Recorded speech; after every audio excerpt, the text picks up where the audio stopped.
Why did Jesus have to die on the cross to save you from your sins? Let's start with our offense, sin. We were created by a perfect and good God. He created us with the ability to make our own decisions in an ideal world where we had perfect fellowship with our Creator. And He only gave us one rule. And still, Adam and Eve broke it. It helps if we treat this like the court of law to understand the severity of our sin. First, we need to see who the crime was committed against. For example, if I kick a pigeon, I'm probably only going to get a slap on the wrist. If I kick a police officer, I'm definitely getting jail time. If I kick the president, I'll definitely be locked up forever. We sinned against the almighty creator of the universe. We deserve to have the book thrown at us. Next, we need to recognize that God is a loving and just God.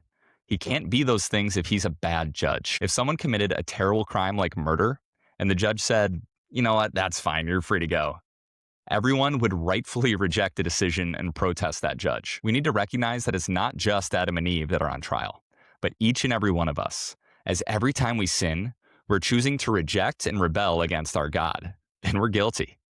The punishment that we face is eternal death and separation from God and His goodness.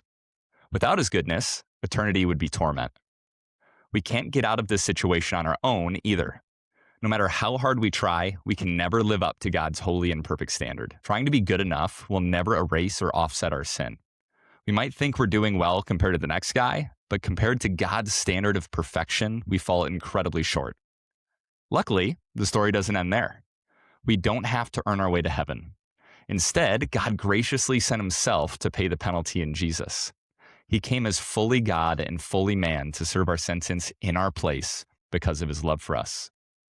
Remember, the world was perfect before sin because we had perfect fellowship with God.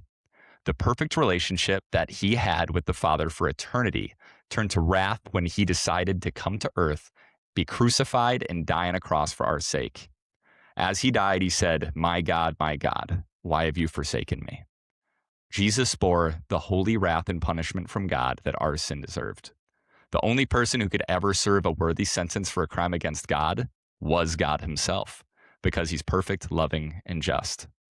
But death could not hold Him.